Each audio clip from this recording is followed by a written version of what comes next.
안녕하십니까. 꿈꾸는 시니어TV입니다.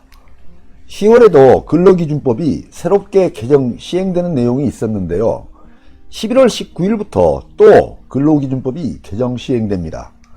이번에 새롭게 개정 시행되는 내용도 너무나 중요한 내용으로 근로자, 사용자 모두 다 필수적으로 알아야 되는 내용입니다. 오늘 동영상도 너무나 중요한 내용이니까 끝까지 시청하시기 바랍니다.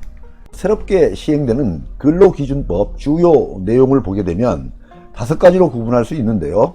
첫 번째, 부당해고 구제 신청 실효성 제고 방안. 두 번째, 임금명세서 발급 의무화. 세 번째, 임금명세서 필수 기재사항 신설. 네 번째, 임신 근로자 육아휴직 출퇴근 시간 변경 제도. 다섯 번째, 과태료 부과 기준. 이렇게 5개 항목을 가지고 오늘 전달해 드리도록 하겠습니다.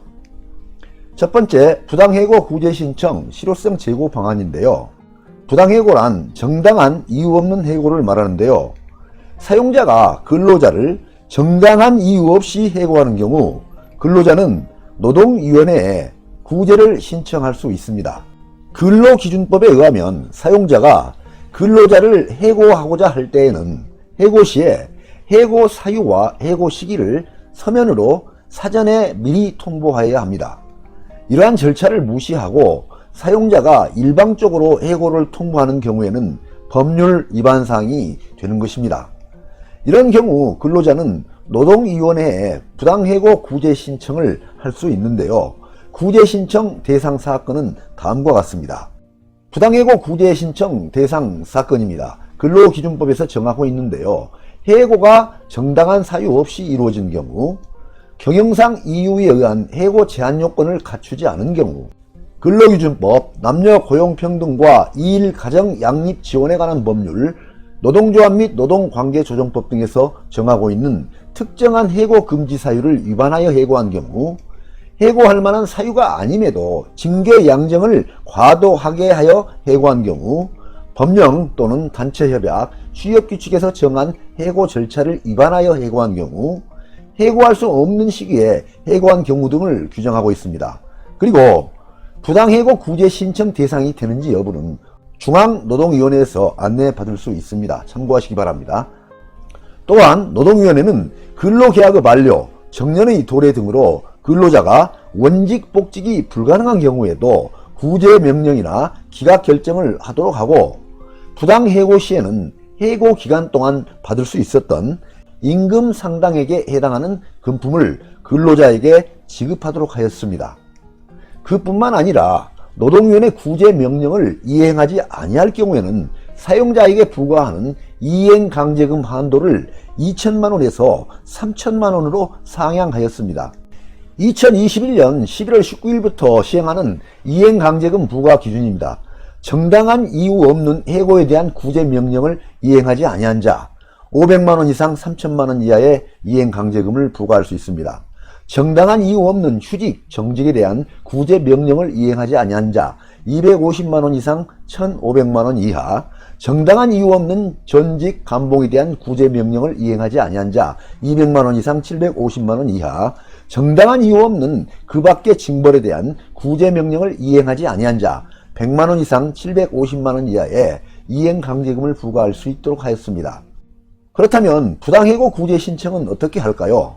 구제 신청은 근로자가 부당해고를 당할 경우에 3개월 이내에 지방노동위원회에 신청하시면 되는데요. 노동위원회는 근로자가 부당해고 구제 신청을 한 경우에 사회 취약계층을 위하여 변호사나 공인노무사로 하여금 권리구제 업무를 대리하게 할 수 있습니다. 그것을 바로 무료 법률지원제도라고 합니다. 부당해고 구제 신청을 한 근로자가 월 평균 임금이 250만원 미만인 경우 그 근로자로부터 신청을 받아서 법에 따라 위촉된 변호사 또는 공인노무사 중에서 해당 사건의 권리구제 업무를 대리할 대리인을 선임하여 해당 권리구제 업무를 대리하게 할 수 있습니다. 말하자면 무료로 구제 신청 법률 대리를 해준다는 뜻입니다.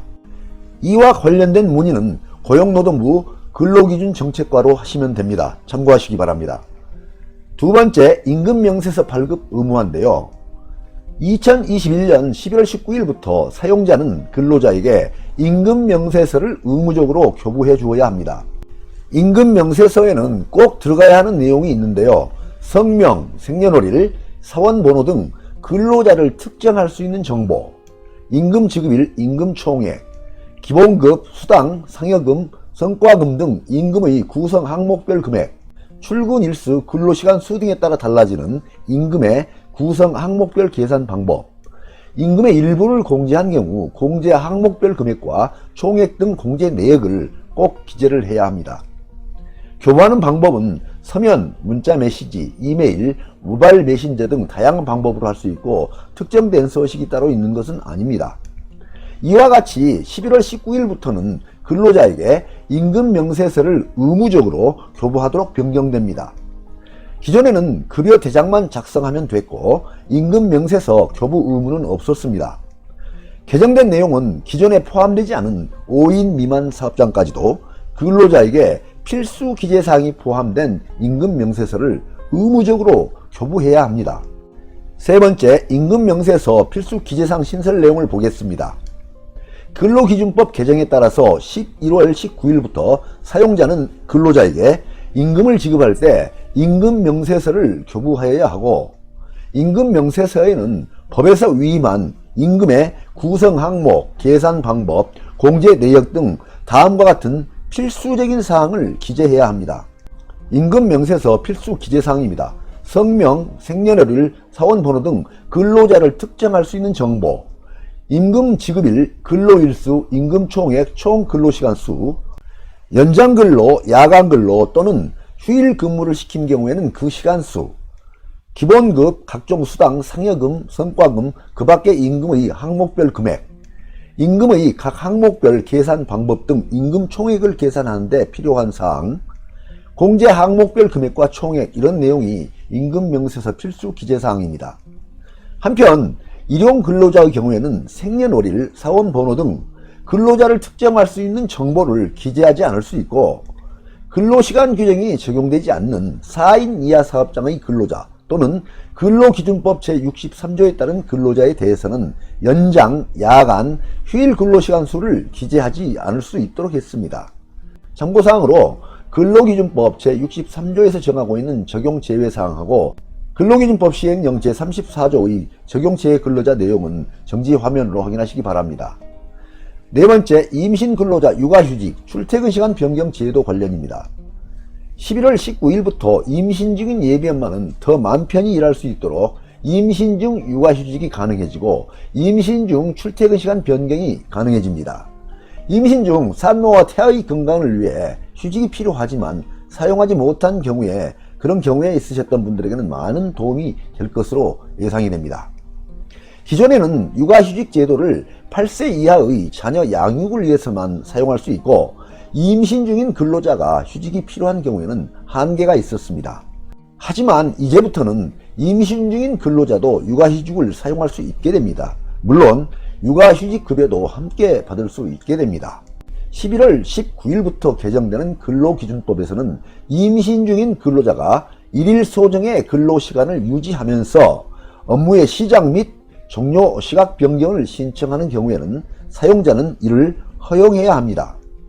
출퇴근 시간을 변경하려는 근로자는 업무시간 변경 개시 예정일 3일 전까지 신청서에 임신 사실 확인을 위한 의사의 진단서를 첨부하여 사용자에게 제출하여야 하고, 신청서에는 임신 기간, 업무의 시작 및 종료 시각의 변경 예정 기간, 업무의 시작 및 종료 시각 등의 내용을 포함하여 제출하여야 합니다.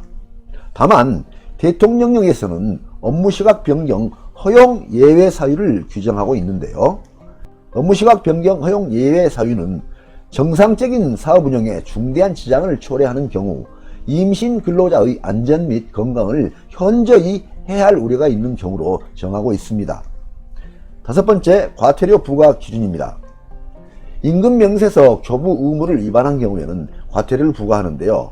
첫 번째, 임금명세서를 교부하지 않은 경우에는 1차에 30, 2차에 50, 3차에 100만원의 과태료가 부과됩니다. 두 번째, 임금 명세서의 기재사항 중 일부를 기재하지 않거나 사실과 다르게 기재하여 교부한 경우에도 1차에 20, 2차에 30, 3차에 50만원의 과태료가 부과됩니다.